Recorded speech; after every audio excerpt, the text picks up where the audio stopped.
are listening to Fika with Vicky on United Public Radio, 107.7 and 105.3 from New Orleans.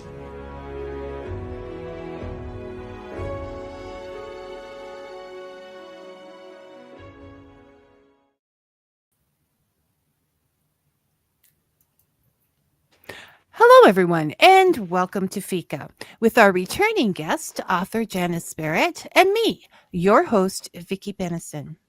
Janice has been a freelance journalist and a playwright, but most importantly to me and my reading pleasure is that she writes stellar suspense thriller novels, including Authorized Cruelty, which we discussed during our last visit here on Fika, and today's focus book, Cash for Life. I know suspense and thrillers are two different genres, but I find characteristics from both in Cash for Life. So I'm going with it. According to an article by Joanne Lane from 2023, the differences are, and I'm quoting them, suspense builds, thrillers race. Cash for Life does both. Thrillers have action, suspense has danger, but not necessarily action. Cash for Life has both.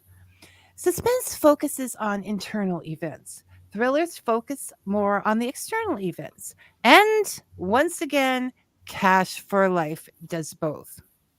Finally, suspense keeps you on the edge of your seat. Thrillers might make you jump off your seat. Cash for Life, again, you got it, does both. So thank you, Janice, for another stomach churning escapade full of twists and turns, both emotionally and physically. You definitely had me in knots, but it was an exciting escape as I read to unravel them. Welcome back to Fika.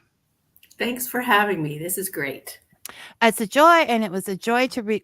It was a joy, a biting nail joy, but a joy to read Cash for Life as well.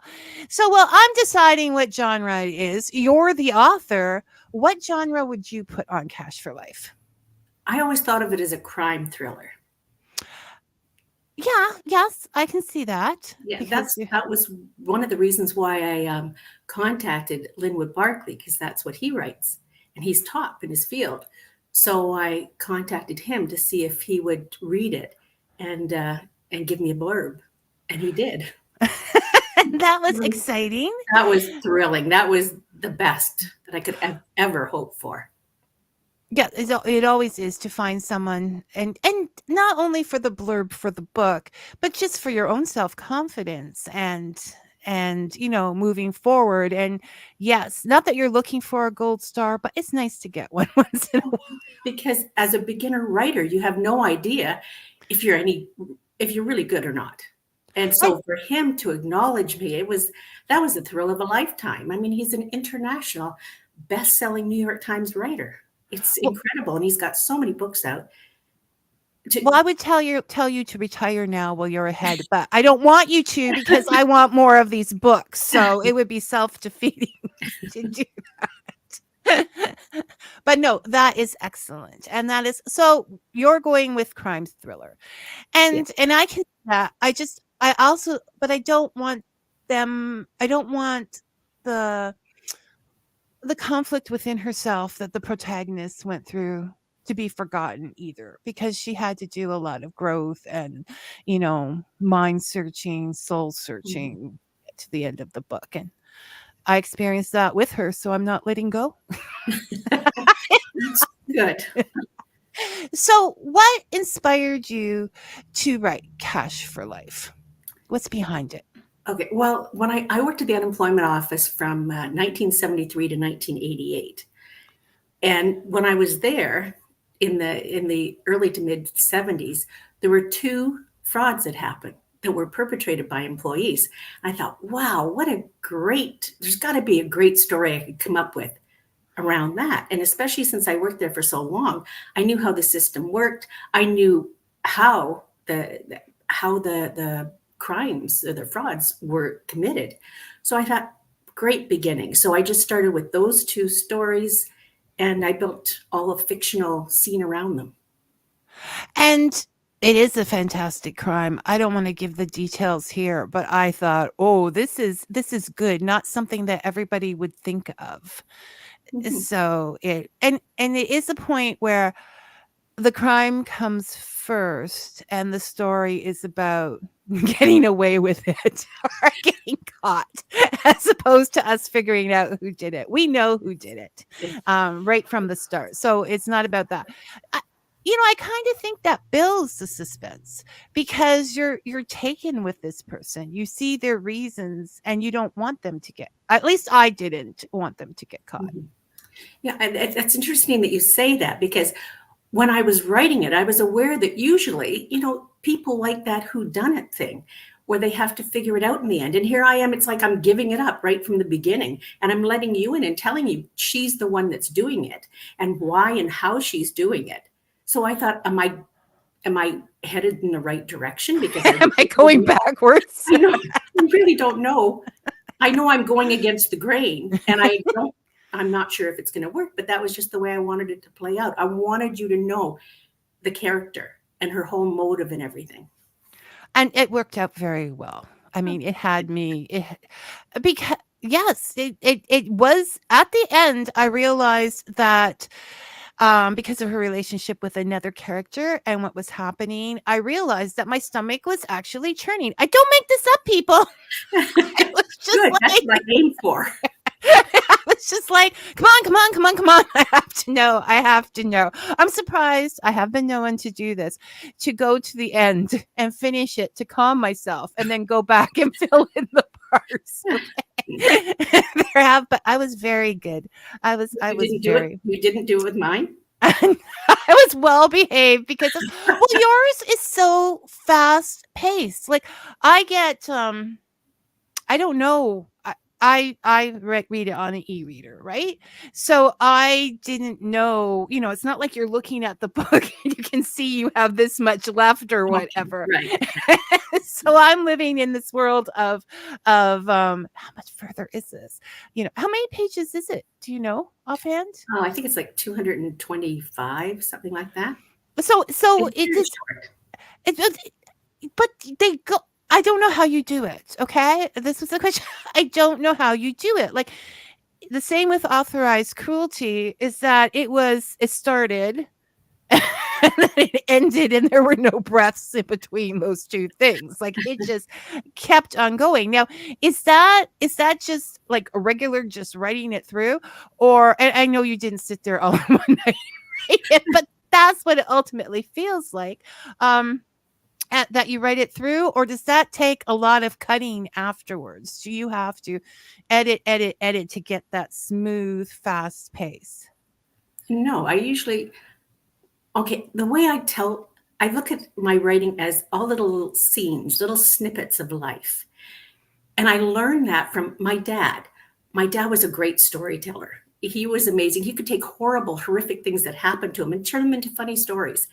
And he would even mime the actions out as he was telling the stories. It was great. And I mean, I listened to all those stories over all the years. And I didn't realize he was teaching me how to write stories about things that happen in life.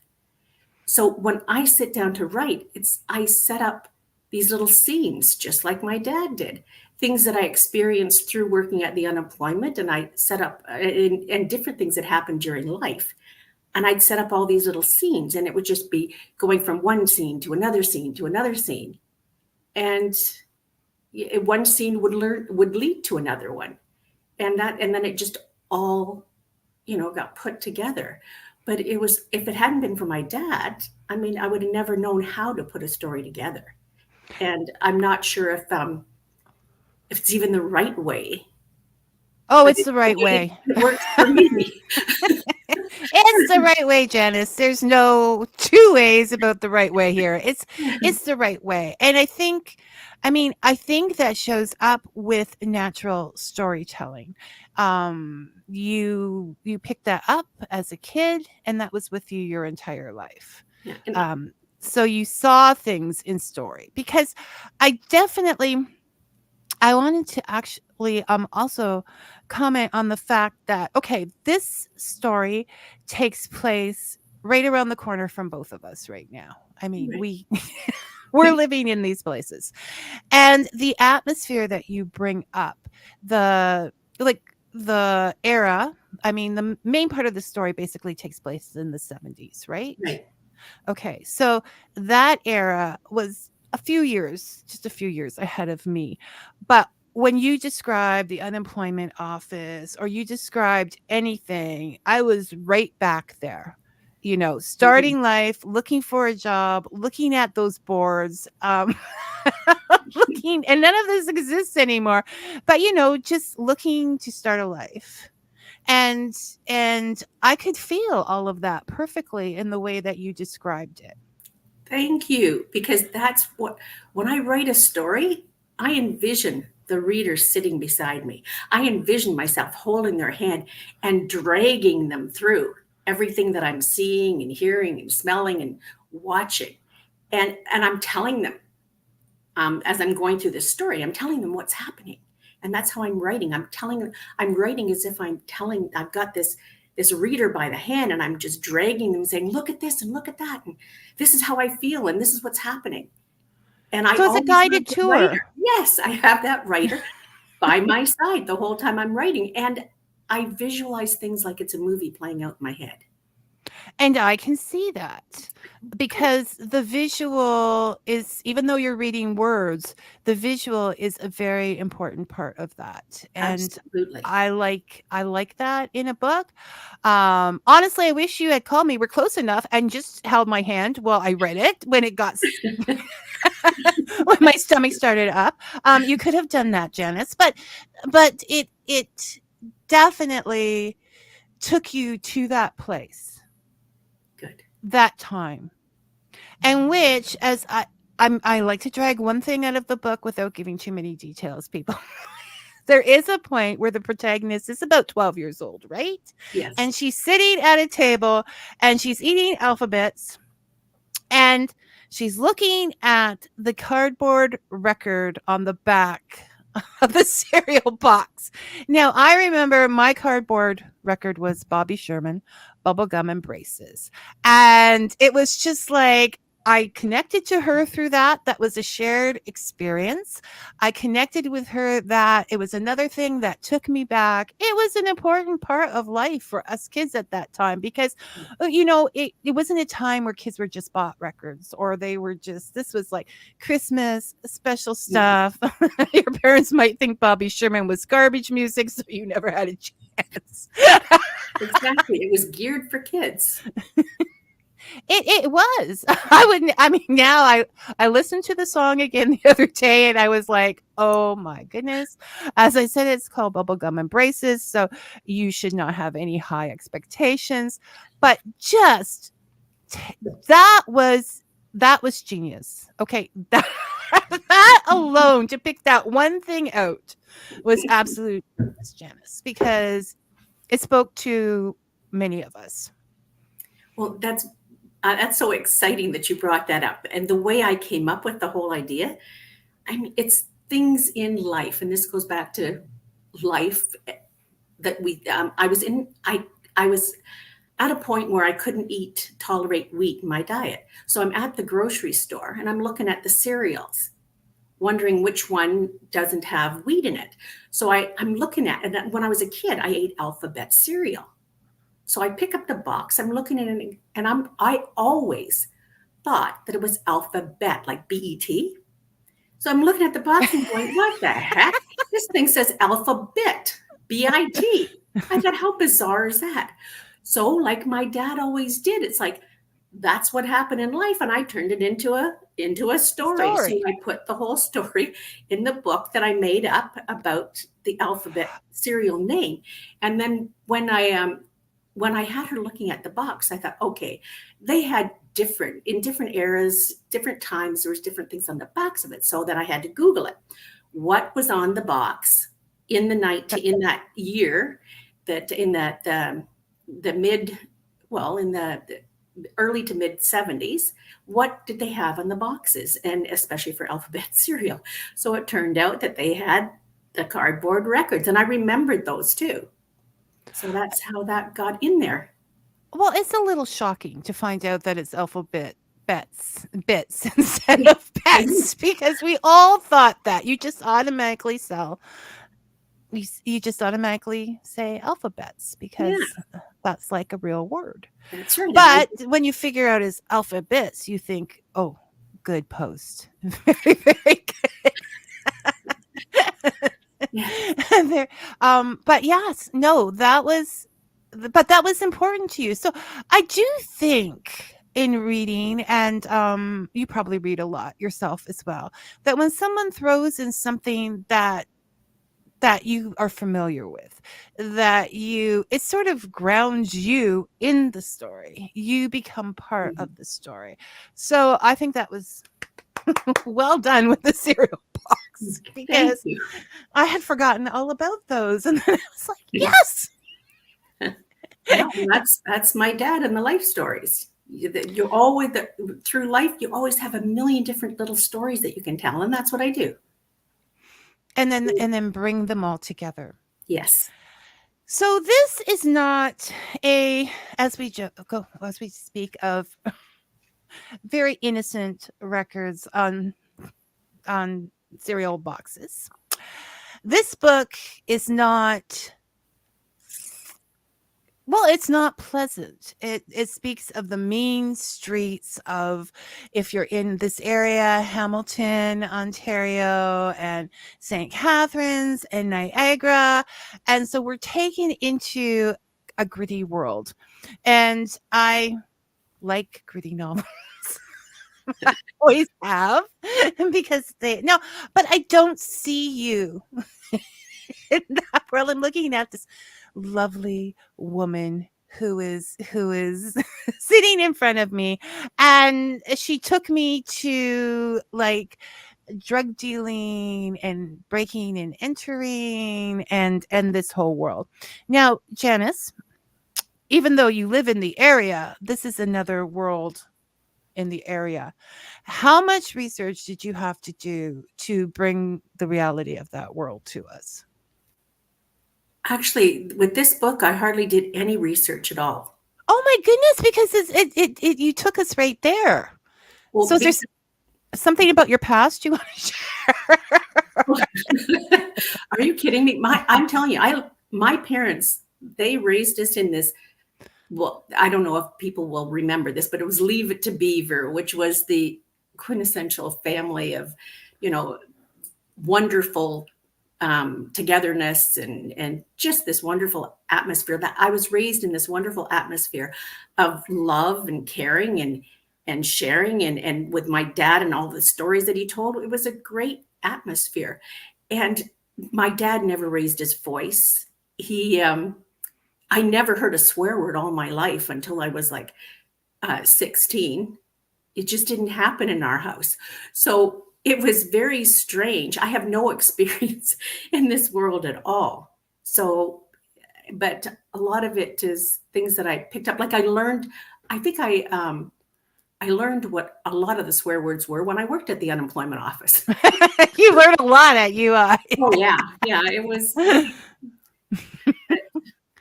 yeah, I don't know much about, I don't know anything about that life. So I had to pretty much just make it up and wing it. Well, I'm not saying I have a lot of experience in that world, but it sounded very realistic to me. The terminology, the times, it took us there. It took us to that gritty, mean streets. Mm-hmm. Now, having said that, because you live in the area and you're showing a part of the area, a part of this area that is not the most positive. And sometimes others like to cover that thing up, even though it's reality. And if you're working at the unemployment insurance office, you're going to see it. Have you had anybody complain to you about doing that, or have they all been very good about it and said, yeah, that's the world? Well, it's just too soon. This book just released on the 15th of September. Waiting. So yeah, I have no idea how it's going to be received. I'm hoping it doesn't get banned or something. Oh no, it's not even close to being that bad. Janice. But yeah, I have no idea what people's reactions are going to be. But again, I'm looking at a time frame where it was 50 years ago, and things were so much different then. Now we have, in my mind, we've become a little more civilized in the things that we accept and won't accept. So that's made a tremendous difference. We have progressed over the last 50 years. Well, for one, we no longer have unemployment insurance offices. So people are not, dragged in a line for, other people to point at and say they don't have jobs or they need to get jobs or whatever. That's right. That is gone. We don't know where they've gone, though. I've got to look that up because you don't know if it's all done online. I don't know if it's all done online. We don't have orphanages anymore. They are put into group homes or which is still not foster homes, which is still has their issues, but it's not like just a whole mass of kids in one area without, someone being by their side. So we have come a long way. Still lots of ways to go, and not everybody has. So Robin is here with us today. Hello, Robin. Thank you for tuning in. And he says, leave it to Beaver, miss those wholesome family-oriented shows. Because it was an illusion, Robin. My note it wasn't. No, leave it to Beaver and all those shows. I mean, we would race home from school to watch them and things. They were nice. And I don't, I mean, we sometimes laugh at innocence or whatever, but this character lost hers young because of her situation and her location. And that was kind of sad. And brings us to a different kind of morality. I want to ask you as well, as we should all ask ourselves, there is the morality that society sets. This is wrong. This is right. These are the laws. But does that slide in our minds a little for some of us if somebody is hungry or they need a place to live or just trying to get the basics in life? I mean, I'm going to come out this sounding so bad, but they definitely slide for me. If there is a hungry child out there, feed it. Like, I don't care how you do it. Did you have to question some of your own inner, like, should I write this or should I? Because it was written in a certain way. Janice, we're not going to. You took sides. I know it. So did you ever worry about that conflict coming out on paper? No, I didn't. That never crossed my mind.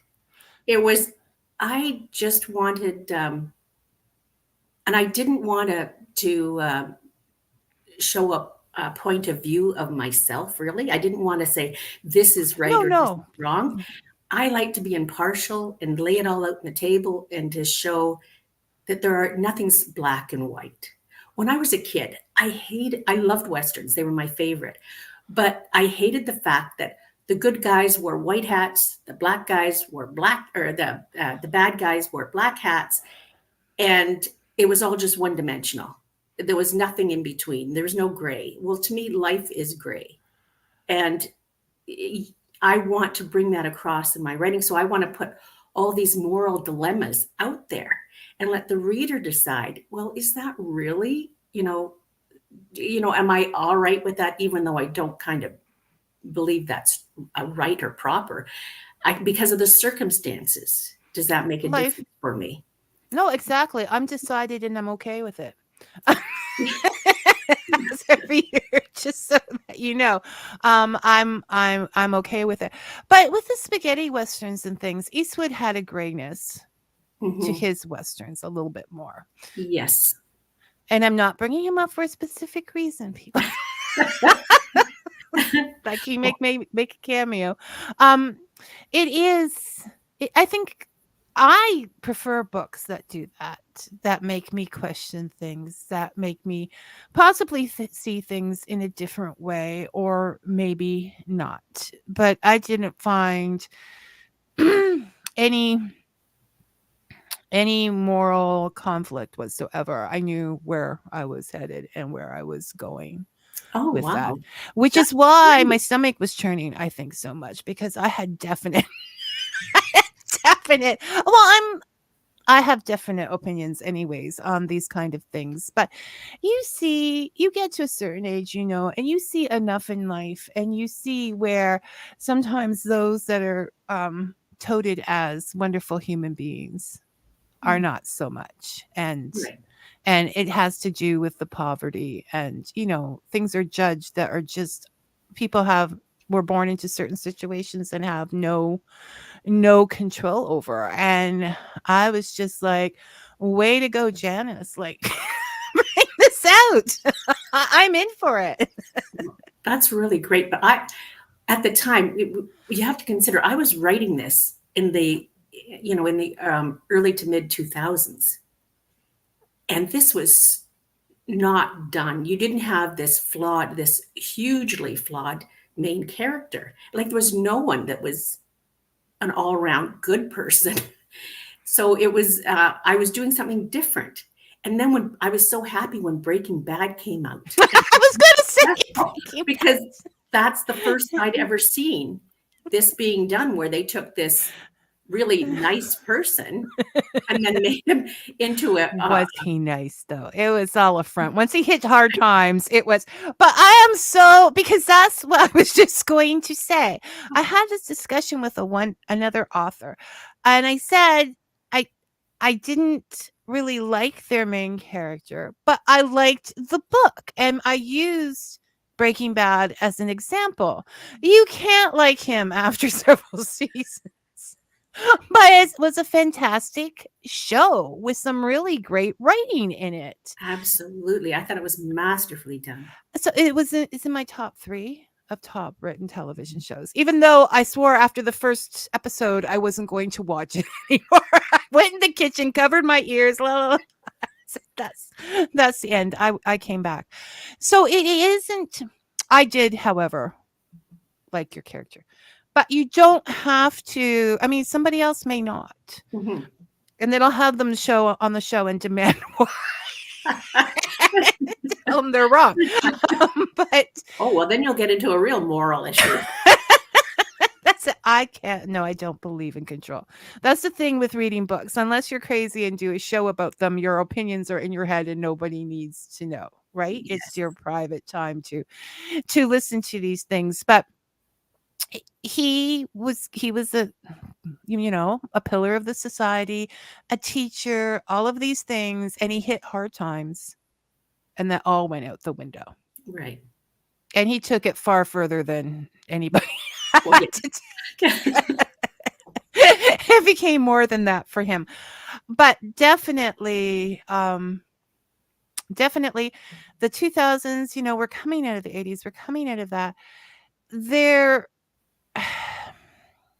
it just was a very shallow time. I love the 80s. I would go back there anytime. But, I mean, not that this is not a shallow time, but I think not everybody, but a lot of people are ready for those flawed characters and multi-layered characters, and it allows us to get to know ourselves as much as the character. exactly. And you look at There it from a different perspective. You see their thinking and the situation that they're in. And this is just one of the choices they've made to try to get themselves out of that. I mean, we're all constantly, every day, making choices. And you never know at the time that you're making those choices how it's going to affect the rest of your life. No, you don't. It's every one of them is the roll of the dice. You do this is when a life is finished. If people were to look back and judge certain things, oh, I shouldn't have done this or I shouldn't have done that. Those were the choices you were given in the time that was, and you took the best choice for that moment. So other people may not understand them, but and there are a lot of things involved, like this book. There is love, regardless of what someone's occupation is. Mhm.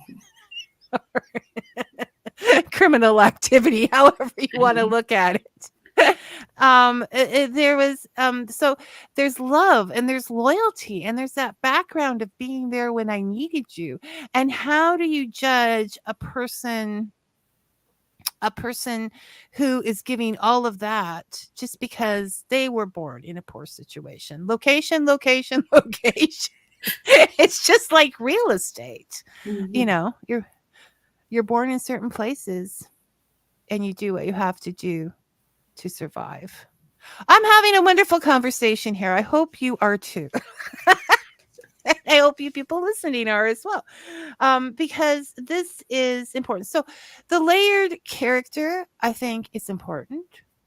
And you gave Absolutely. us multiple layered characters. All of them have different, we're not what you might have expected them to be. We're not what you expected them.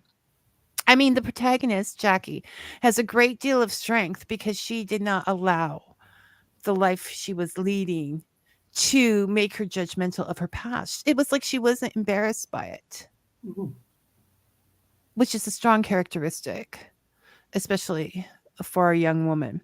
So let's talk about that. She was told by her guardian to hide who she was for her safety, so she wouldn't get used if people wanted to get back at him. And that was good advice. But she lost something of herself along the way. Having read this book, did you ask yourself, can someone be happy if they are not a whole person? If they are not, can we get away from our roots? I didn't ask my I didn't ask myself that because I already knew the answer. That people cannot hide from who they are, and they shouldn't. They should accept who they are and acknowledge their flaws, their great points. And I learned through it's not just my opinion, but I learned through experience. Because an example of this is my mom was the best mom you could ever ask for. She did things with us. She played with us. She involved us in so many things. And I remember at a time, I mentioned it in the book, it's one of my life stories. She was getting dressed up to go out, and my mom was really glamorous. I mean, she had she did her hair and makeup beautifully. She was a hairdresser. Her clothes, she was getting her clothes ready, and she had sewn for months these little rhinestones on this blue velvet dress that she wore. And she was sitting there putting her makeup on, and there was 5 kids in our family, and we are all jumping on the bed and having fun watching her. And she's sitting there smoking her cigarette, and she had like a long, huge, long, what do they call it? Those things that you stick A on. holder? Like a Yes, a cigarette holder cigarette from holder, like, yeah. yes. So she's very, yeah. Anyway, and she was going to she asked us to help her put sequins on her dress, or on her, not on her dress, sorry, on her shoes. She was gluing sequins on. So we were there helping her. And so this whole production of getting ready to go out, she was all excited about it. My mom and dad went out ballroom dancing on most weekends. And my youngest sister, Paula, when it was time for them to leave the house, they're all dressed up, ready to go. And Paula just grabbed onto her mom's leg and she's, don't leave us, don't leave us. And my mom threw off her shoes and she said, okay, come on, girls. And she rounded us all up and we sat on the couch and we watched TV. Like, I don't know too many people who would give up this night that they were really looking forward to. She actually stayed home She because stayed home and looked after us. And because, yeah, because that's who mom was. But yet, later on in life, when I was about, I'd say maybe 15, she became paranoid schizophrenic. oh, And she hid it because at the time it was really shameful. Nobody spoke about it. She knew enough not that it was something that you didn't try to get help for. was she And diagnosed? yes, yes. Well, when I was 16, she tried to kill me with a butcher knife because she was in a psychotic episode. So she hid it from everyone, a lot of friends and some family members for years. So I know that people hide, but it was hurting her, it was destroying her. And it took me a long time to come to terms with that. Because for a while, for years when I was younger, I thought, oh, she hates me. And that's why she was trying to kill me. Well, that is an easy assumption to make when you're Yes, young. especially when you're young. It's very difficult not to take these things personally because, and especially if it's a quick, like it was like a quick change, like this came on quickly, or did you see it develop over the years? I I think that it was something that was there, but she really kept it hidden so well until she just couldn't. And then it came out, you know, it came out, but it came out pretty quickly because I remember being shocked by it. Yes, Yeah, you would be. yeah. Yes, when you're used to this and this is suddenly what you're seeing. Hmm. This is so, yeah, no, we can't. Who we are is going to come out one way or the other. Yeah, I think so. But um, and even with my husband, I mean, I knew him. I started dating him when we were six. We started dating when we were both 16 and got married when we were 18. And we were almost married 40 years. And I thought I really knew him. But it didn't turn out that I did at all. And that's I have all these stories in my book that I'm working on right now in my memoir.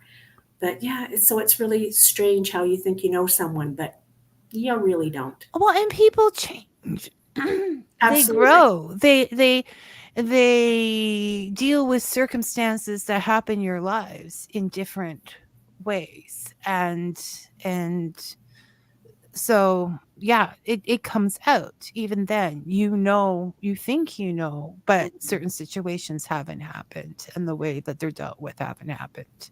So, and kids today are really smart, but perhaps we weren't so clever back then. I'm not gonna. We were smart. Just we were looking for different things, right? Mhm. Yes. It was yes, love, young love, so long ago. So you mentioned that your sister's name was Paula, and I picked up on that because a character in the book's name is Paula. Do you often use people you know's names Oh yeah. in My, your books? all my books are littered with my siblings' names How many do you and have? cousins. I've got four siblings. And then cousins and Yes. friends Yes. and And the they're all their names are all in the book. and now do they take it personally when maybe the character they're called is not the nicest?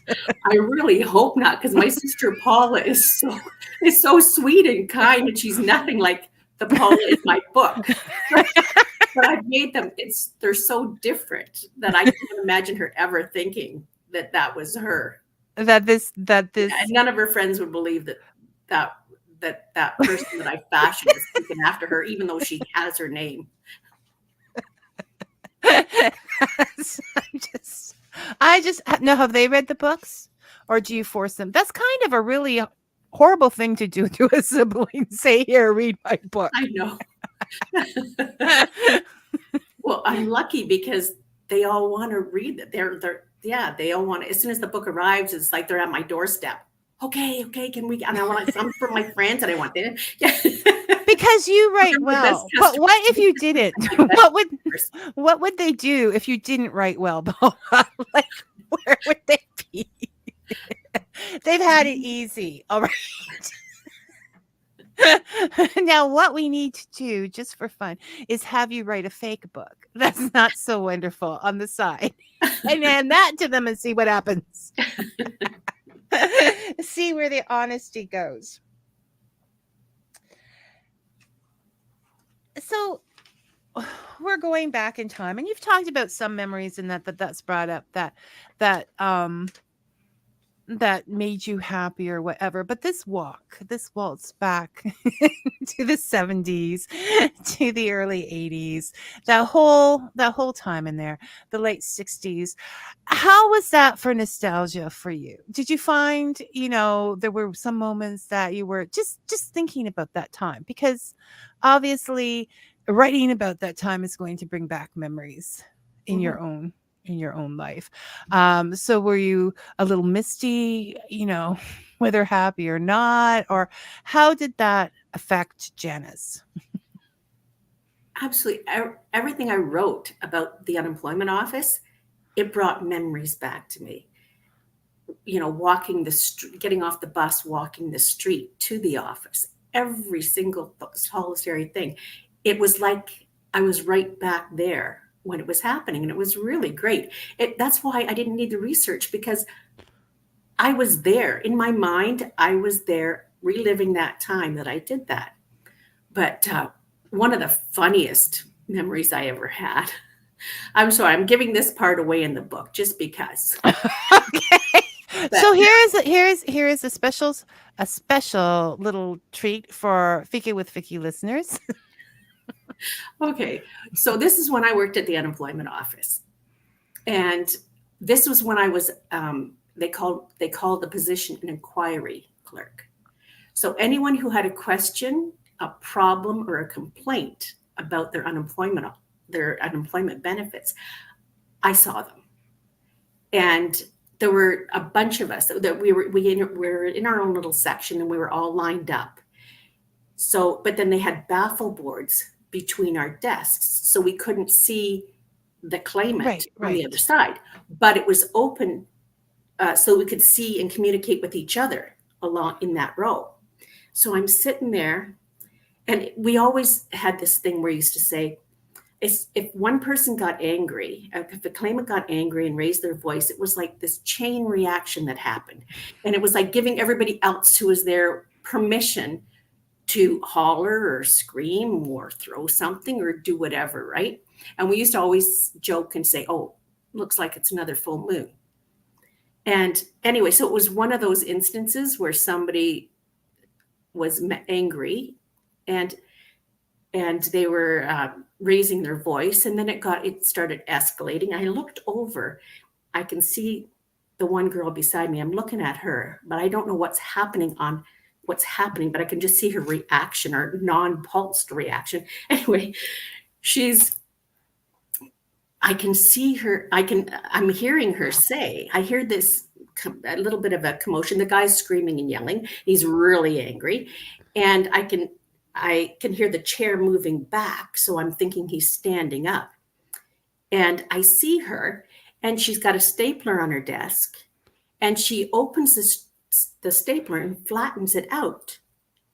And then I hear her say to this guy, unless you want that permanently stapled to my desk, I suggest you remove it. And she was just like very calm about it. And I learned later, she was telling me after he left, because what she did was she gave him that warning, and then she took her stapler and she slammed it down 2 inches apparently from his penis. He was angry, and he stood up, unzipped his pants, and put his penis on her desk. And I'm just sitting here because I read it, but now you're telling me it was a true story. No, it's a true story, but to be so casual about it, and I'm watching her open the stapler, I'm thinking, what's going on over there? And then not realizing she's going to staple his penis to the desk. This could explain why we no longer have unemployment insurance offices. That was a true story. Yes, people, you're going to want to buy this book. It was so funny. Anyway. So we know what's scary about working on at the unemployment insurance office. But what do you find intimidating about writing? What are some of the things that... Nothing in the writing process. However, it's these, I hate to tell you this, but it's these interviews and any kind of public speaking I have to do. I find it just terrifying. And it's only because of a lot of times it's because of the technology. I can get. Okay, so first of all, you have to say that mine is the least terrifying. Oh, it absolutely is. Okay, I'm more comfortable with you. But I did this one. I had, thank goodness, the radio interview was taped, because we did I was feeling confident. I was feeling great. We did a test beforehand. Everything worked beautifully. And then when it came time to go onto the link, the Zoom link to get in, suddenly my computer screen had this huge warning alert. And it said that my IP address was being compromised and that my computer was shut down because of identity theft. Meanwhile, I had like 5 minutes to get up to get on her Zoom link, and everything was frozen. I just clicking every button and nothing worked and nothing was happening. I grabbed my cell phone. Luckily I have this it's a Bell tech support person, because I'm really terrible when it comes to computers and how they work, and I create all kinds of messes and problems that they end up having to solve for me. But it's great because they go into your computer and get on your screen, so you don't have to do anything. Anyway, I I threw my landline phone, I think, at my daughter. Thank goodness she was there, and said to her, "Here, quick, call the tech guy to have him and ask him about what we do. Tell him the situation." And then I got on my landline and I called I texted the girl at the studio and told her the problem I was having coming in. And the whole thing was just so crazy. And I mean, I was so flustered through the whole thing that it was a crazy interview.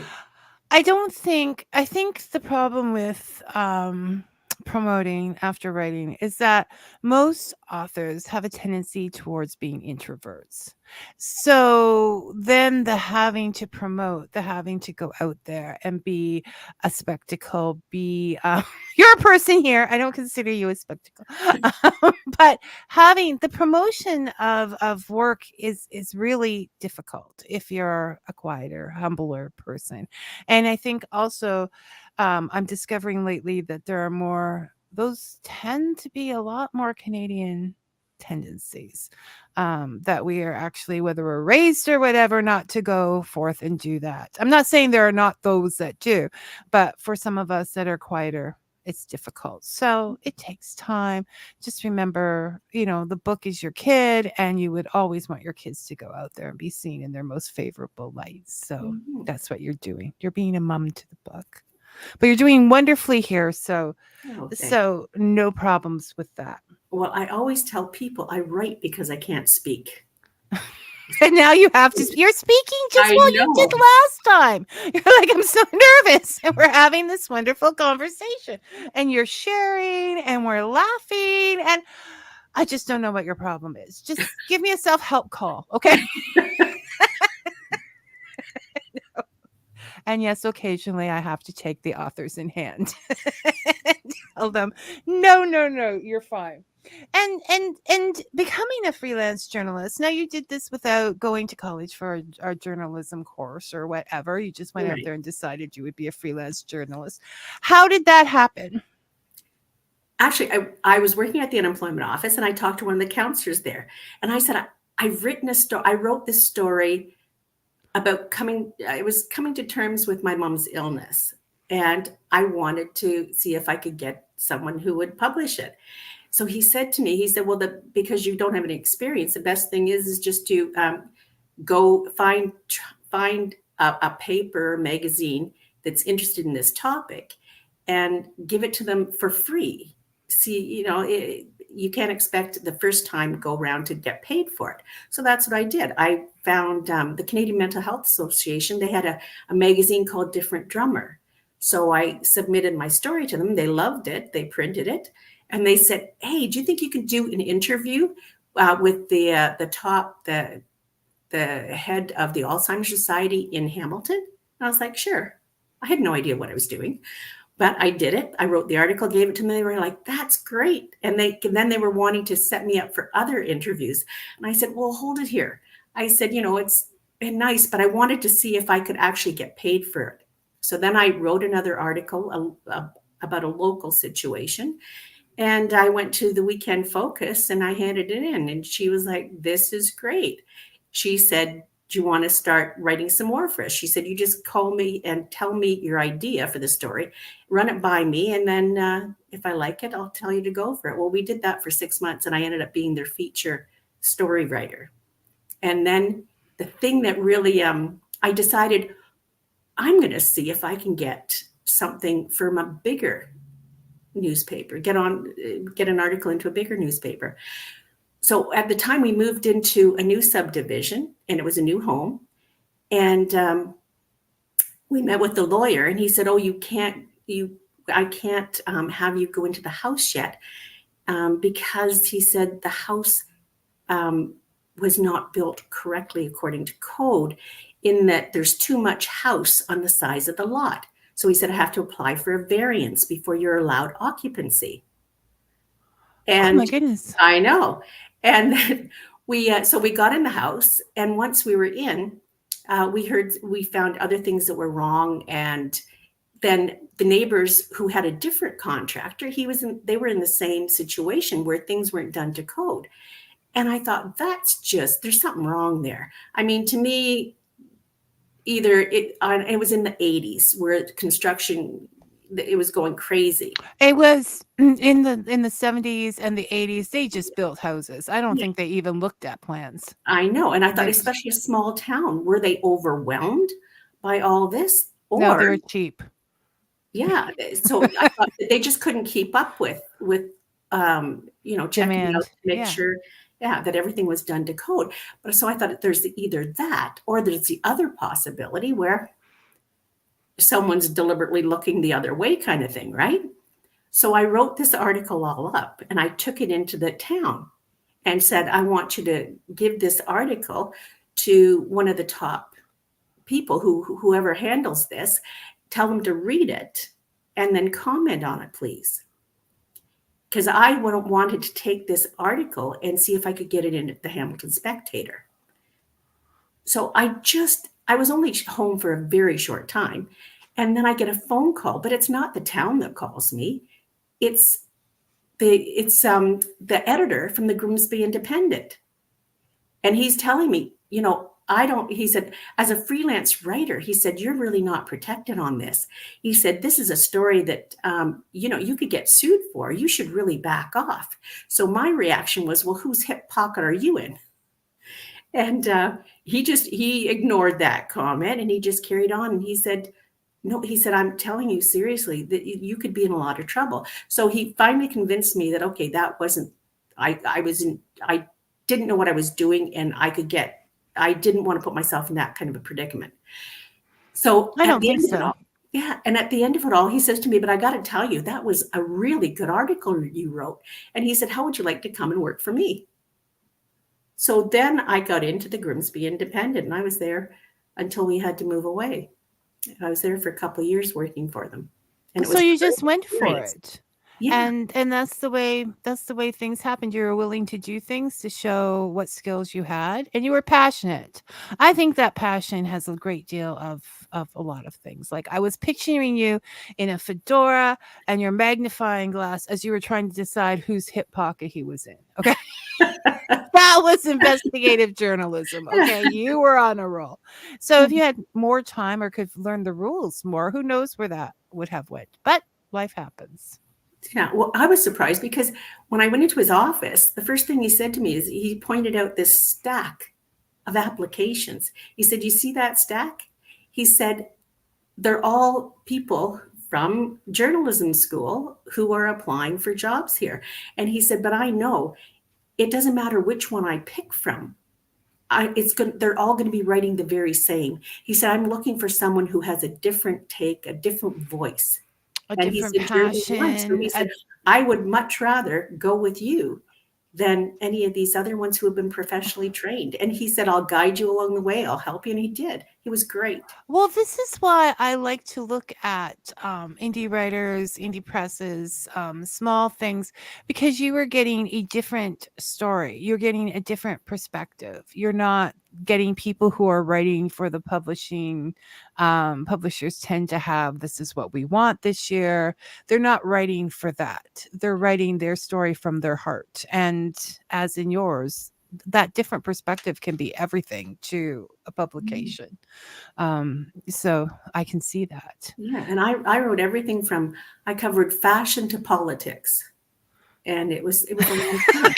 Hey, I used to get those small town papers, and they had everything from fashion to politics, plus some fantastic little tidbits along the way. What was happening at Beavers or Scouts or that big tree on the corner. I Those know.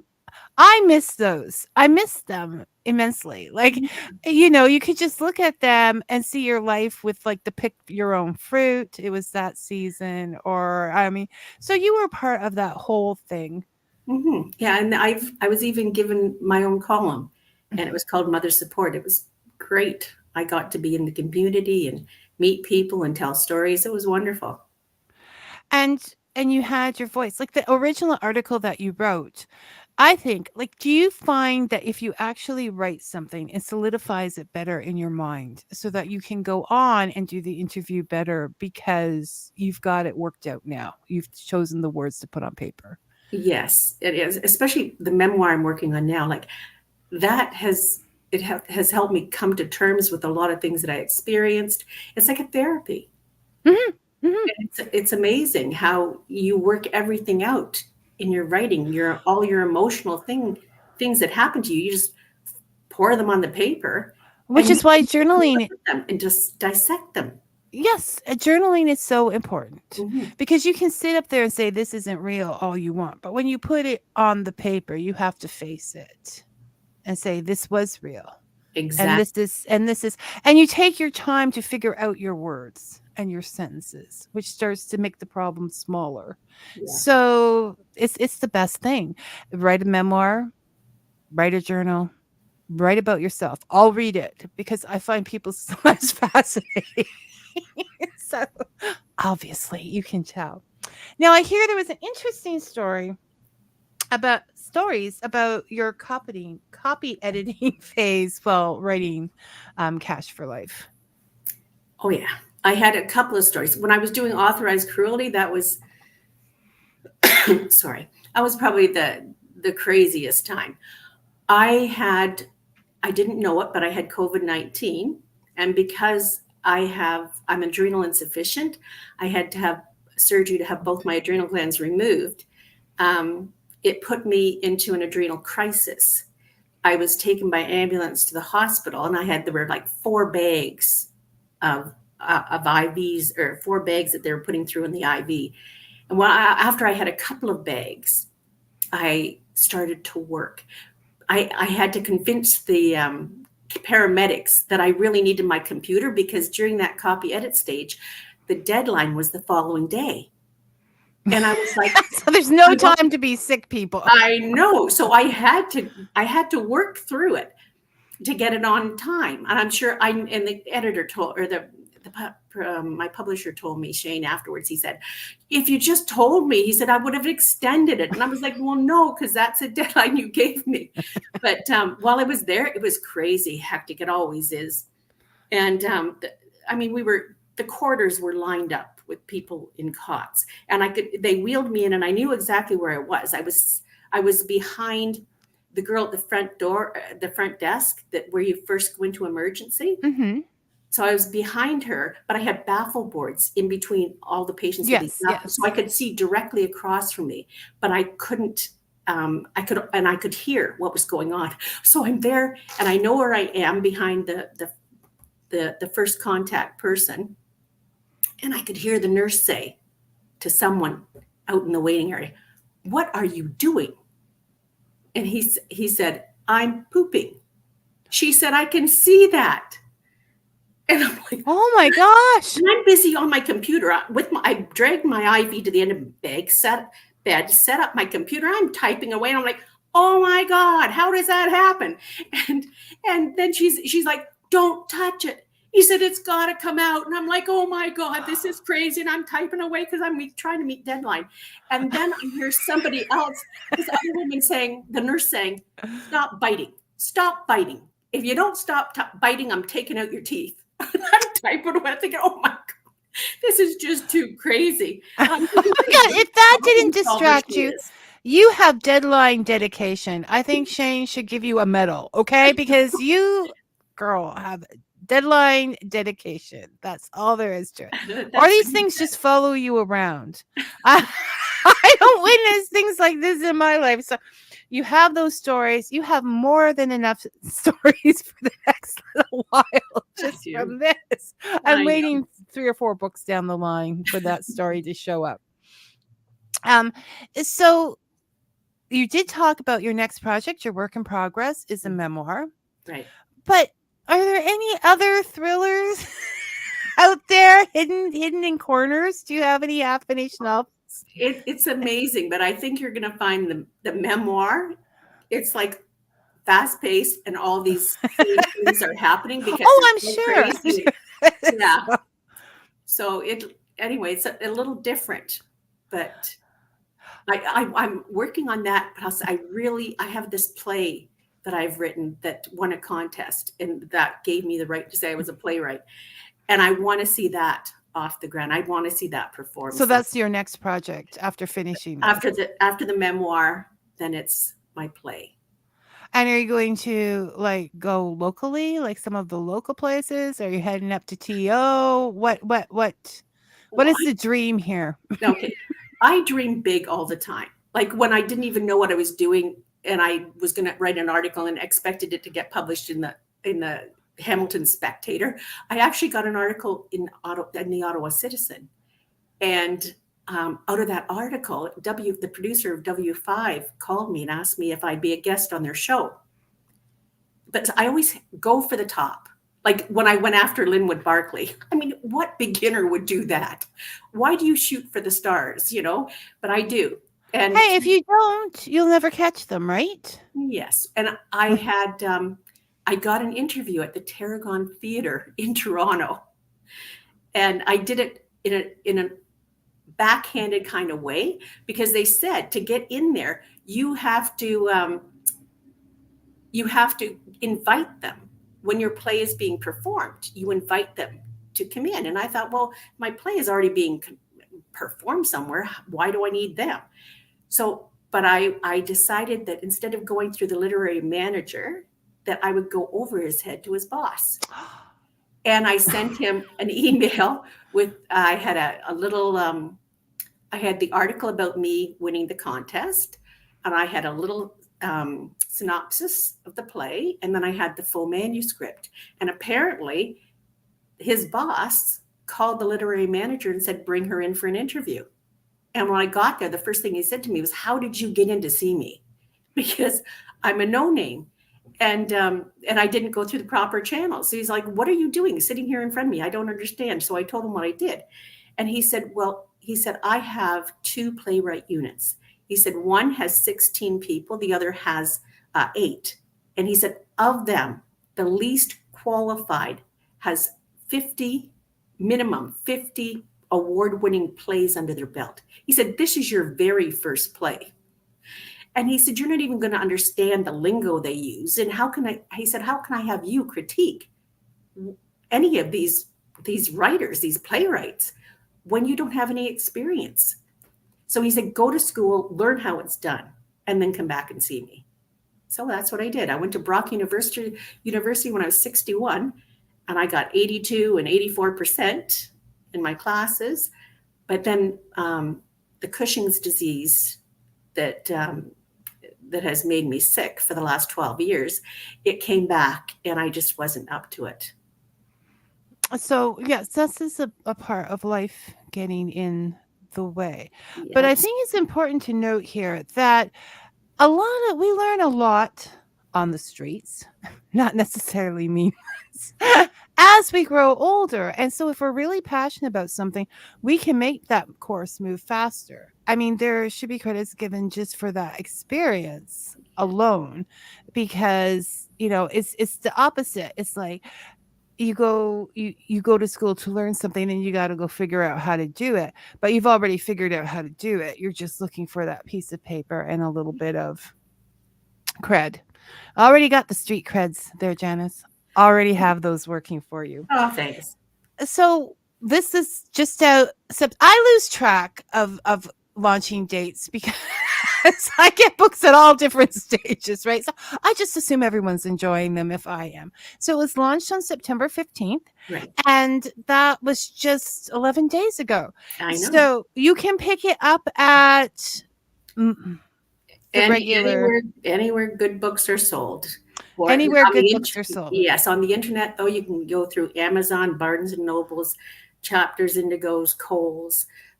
We have the ebook is out for Kindle, Kobo, and Apple, so it's everywhere. So it's everywhere, and you can ask your local library to get it in Yes. as well. Yes. If you're trying to do that. So you need to hurry and finish the memoir so we can talk again, because this is the only chance we get. And I do enjoy our talks. And thank you so much for joining me today, Janice. Well, thanks, Vicky. You always make me feel more relaxed, and I'm able to get through it. And I actually enjoy it. I'm beginning to enjoy it now. It has nothing to do with that little bottle I send in the mail. No, it's fun. You're a wonderful conversationalist, and sharer and storyteller.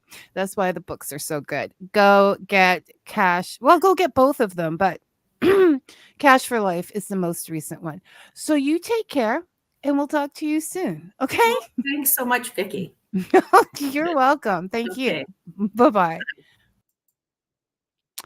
Okay, and next week will be next week. Let me just change the pages here. Next week, Rachel S. Roberts will be joining us with her books, Lupa and Wolf, and it's going to be a howling good time. And no, I couldn't resist that.